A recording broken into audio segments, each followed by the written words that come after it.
Good morning, class 10. How are you guys doing? I guess you all are doing great and fine and taking care of yourselves and being home, being safe, eating, sleeping, drinking, refueling yourself, playing physical activities as well as what to say, life with parents, with people, with family. It's a precious time. The times are closing down now. So the past 6 months which we had with our family inside the house is slowly coming to an end. So you'll be missing. So whatever time is left, try to make most of it. This will never come back again. I pray to God this time does not come back. Yes, being with family always should be there. But in the scene of pandemic, it has shown how close we are to each other. But really, it's been a great thing. I have learned to be more quiet. I have learned to talk to my inner self a lot. I have become more spiritual, not religious. I am not a religious guy. I'm more into spiritual. I like reading. And reading, I have not done much, to be very honest, but during normal days, I read much more. Uh, yes, I have started thinking in the positive ways, not worrying about anything, because worry can't make me tall or short, or rather, varies from person to person. It may be a she or he. I don't want to say it on a personal view. It's on a general basis that worry are the 2 days of the week we can't do anything. Yesterday and tomorrow. We can't do anything about it. It will not make us tall, it will not make us short, so we don't have to worry about the past. Future, what we will do, that is tomorrow, we don't know. Yes, making plans is good. We can plan out things for our life, but to act on them, you cannot do unless the time comes. So, if I plan, I want to go tomorrow. So, if the tomorrow does not come, I don't know. Before the tomorrow comes, the pandemic came. So, that is also a very thing. So, that social distancing has to be maintained now. It will be a part of life. It's a new culture which will come in, which has rather come in already, and it's being followed. So it will be a good way to keep distance from people. We always want to be away from. I always want to be away from the crowd. Not that I don't like the crowd. That's that I don't like too much of gathering people around me, or other people talking too much about me. I do what I do, and I respect others. That's all. I don't degrade anybody. I don't discriminate or bring in any prejudice or any social distancing, in the sense I don't do it by heart, but physically, yes, we have to do it to keep safe. So, but otherwise, uh, I am quite a quiet type of person who does not want to be ignited. So it's like that. You click the lighter and the gas, sometimes it goes on clicking, clicking, suddenly it burns up. So it's like that. I am like that type of burner, keep on clicking, clicking, clicking. It does not burn. When it burns, it will not go off. So it's like that. So I have changed a lot. I have become more passionate about nature, and I want to see the nature, what turn it takes. I've become more inquisitive about this nature. What's going to happen this winter? Pandemic winter, it's going to be different. I guess it is going to be cold, but it might be more cold, it might be less. More cold, it has to be because less pollution was there, and it has to be more cold. We don't know what's happening, what's going to happen the next. So we don't have to worry about the past and the future. So we have to live today and in the present and enjoy what is there and be grateful. You must be praying to God. Your parents also pray. You must be also praying. It's not about any religion type I'm going into. It's just that we have to have faith in someone, and that's a true faith, by heart, by mind, by soul, and that's when miracles happen. Miracles are happening every day, and sometimes it depends upon our work also. It depends upon the karma which we do. So everything depends upon our karma as well, but at the same time we must have faith, like you have faith in your parents. You have to have a total faith. You know that your father is your shepherd, that he's going to take care of you. You know that very well. So whenever you are in distress, you call your father, right? Or you call your mother, anybody who you feel safe with. So like it's like that. We are all God's children.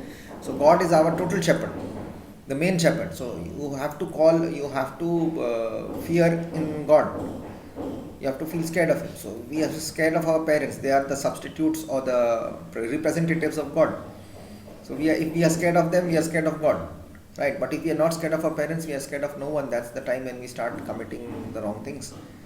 So to add this all up is what I mean to say is that we have to write it down, whatever we do in life, and that's we have to maintain a diary or a journal. And we are back to without ado. Now we are back to Anne Frank. That's what we are up to, and I've told you basically actually what all happened. It's a long story of Anne Frank. I cannot go into details. We'll be wasting. I'll actually not wasting time. Giving you information will be much more good for me also.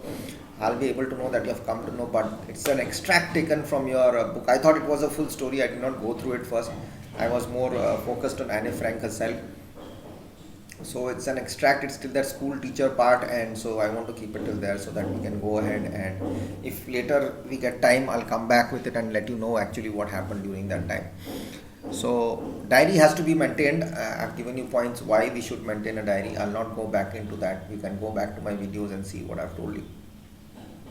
Today what I'm going to do is I'm going to just give you a final summary of it, and after that I'm not reading through your chapter. You are not kids anymore that I have to read through your chapter and explain it to you. It's you know what is best for you, and you know how to do it. So what I'm going to do is I'm going to just read, give you a summary about it, and reading you will do yourself, and my summary and my explanation, I guess after that you read, you won't have any issues. And regarding question answers, obviously I'll discuss it with you in the next class, so don't worry about that. So I'll come back in the next video and we'll go ahead with the summary part, and I'll tell you what actually this chapter, your extract is there in this book, and what all is related to. But before that, I want to just brief you and just read through the few parts of this book as we had done before. What actually happened to these Holocaust victims is not totally given in your book. Okay, so what actually happened, so we have to know about that. Writing in a diary is a really strange experience for someone like me, not only because I have written anything before, but also because it seems to me that later on neither I nor anyone else will be interested in the musings of a 13-year-old schoolgirl. Oh well, it doesn't matter. I feel like writing and I have a greater need to get all kinds of my things off my chest. I said, get off that heaviness. When you are distressed, when you are suppressed, when you are in tension, you want to shrug it off. As I told you, I talked to someone. I have never talked to that person on phone. I will not also disclose the fact if it's a she or a he. So it's just a normal human being, and that's what happens. I don't write, so I message, I text, and I say this is the problem, and it's taken care of. So paper has been more patience than people. I have read this earlier. I thought of this saying on one of those days when I was feeling a little depressed and was sitting at home with my chin in my hands, bored and listless, wondering whether to stay in or go out. I finally stayed where I was brooding. Yes, paper does have more patience, and since I'm not planning to let anyone else read the stiff-backed notebook grandly referred to as a diary, unless I should ever find a real friend, it probably won't make a bit of a difference. Now I'm back to the point that prompted me to keep a diary in the first place. I don't have a friend, so diary is going to be her friend. Let me put it more clearly, since no one will believe that a 13-year-old girl is completely alone in this world, and I'm not. I have loving parents and a 16-year-old sister, and there are about 30 people I can call friends. I have a family, loving aunts, and a good home. No, on the surface I seem to have everything, but except my one true friend. Surface everything is there, on the lithosphere everything is there, but inside there's nothing. All I think about when I am with friends is having a good time. I can't bring myself to talk about anything but ordinary everyday things. We don't seem to be able to get closer, and that's the problem. Maybe it's my fault that we don't confine in each other. In any case, that's just how things are, and unfortunately, they are not liable to change. This is why I have started the diary, because she was not confining the right person to tell her personal things privately to a person that one can trust. I had explained this earlier. To enhance this image of this long awaited friend in my imagination, I don't want to jot down the facts in this diary that the way most people would do. But I want the diary to be my friend, and I'm going to call this friend Kitty. So she explains to the diary what is all about. She talks about her family, she talks about her parents, and that's how things go ahead. Okay, so I'll come back in the next video and we'll do this. Don't vanish. Okay?